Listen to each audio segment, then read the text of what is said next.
Assalamualaikum warahmatullahi wabarakatuh teman-teman kelas 5 Granada yang soleh dan soleha. Mari kita awali pembelajaran pada hari ini dengan membaca basmalah. Bismillahirrahmanirrahim.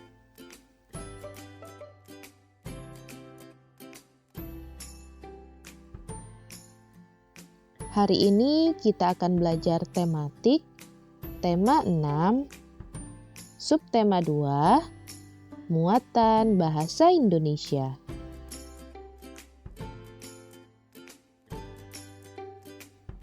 Menjelaskan isi teks media cetak melalui peta konsep. Media cetak mengandung berbagai informasi. Untuk dapat menjelaskan isi teks di dalam media cetak, perhatikan langkah-langkah berikut. Yang pertama, perhatikan judul teks dalam media cetak tersebut. Yang kedua, bacalah teks dengan seksama. Yang ketiga, temukan informasi penting beserta kata kunci dalam setiap paragraf. Jika kamu tidak mengetahui makna kata kunci tersebut, carilah di dalam Kamus Besar Bahasa Indonesia. Yang keempat, pahamilah setiap informasi penting tersebut. Dan yang kelima, tuliskan kembali informasi penting dan kata kunci yang telah kamu pahami dengan menggunakan bahasamu sendiri. Salah satu cara untuk menjelaskan isi teks adalah dengan membuat peta konsep.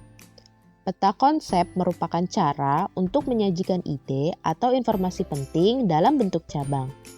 Pada peta konsep, informasi penting yang telah dipahami biasanya dihubungkan dengan informasi lain yang ditulis dalam bentuk kata kunci atau gambar.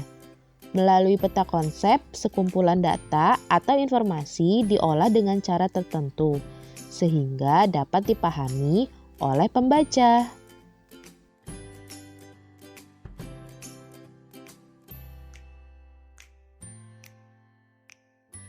Membuat kesimpulan isi teks media cetak.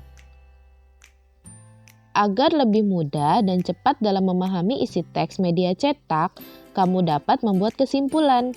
Kesimpulan dibuat dengan cara mengambil intisari dari informasi teks berdasarkan apa yang telah diuraikan melalui poin-poin atau peta konsep. Selain itu, kamu juga perlu memperhatikan pemilihan kata dan ejaan yang kamu gunakan saat membuat kesimpulan.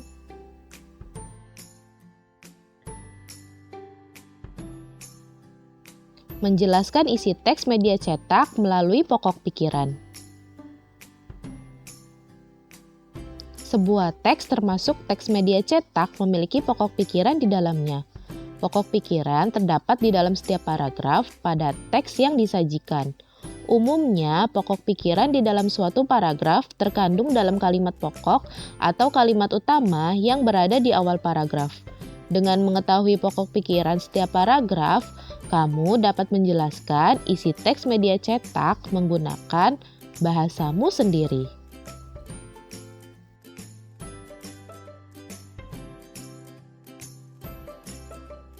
Ayo teman-teman, coba perhatikan contoh berikut.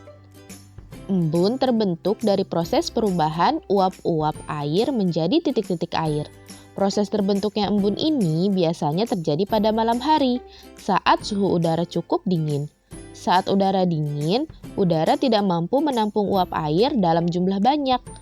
Uap air yang tidak mampu ditampung itulah yang kemudian berubah menjadi titik-titik air atau embun.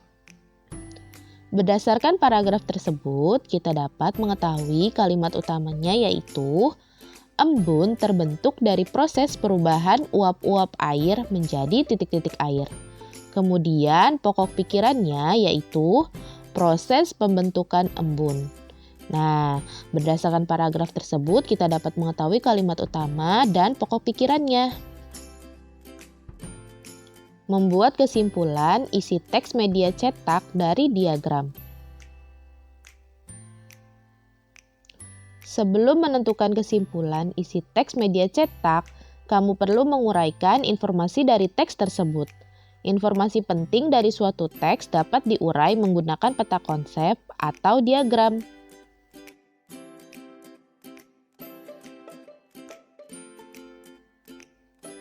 Untuk menguraikan informasi menggunakan diagram, kamu perlu menentukan pokok pikiran dan informasi penting dari setiap paragraf.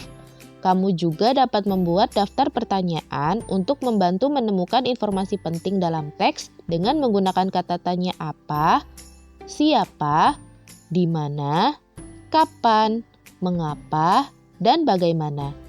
Setelah menentukan pokok pikiran dan jawaban dari pertanyaan yang dibuat, maka kamu dapat membuat diagram.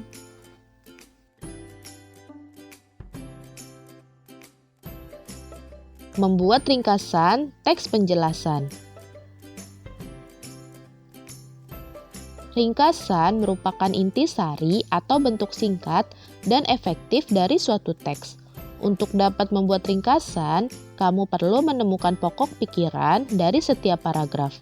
Kamu juga bisa membuat diagram untuk memudahkan memahami pokok pikiran dari setiap paragraf pada teks tersebut.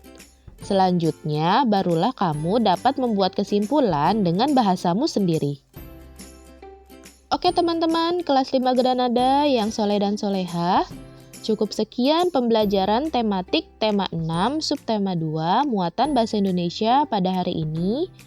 Mari kita tutup dengan membaca hamdalah. Alhamdulillahirabbil alamin.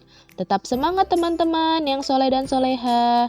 Dan jangan lupa untuk selalu menjaga kesehatan. Wassalamualaikum warahmatullahi wabarakatuh.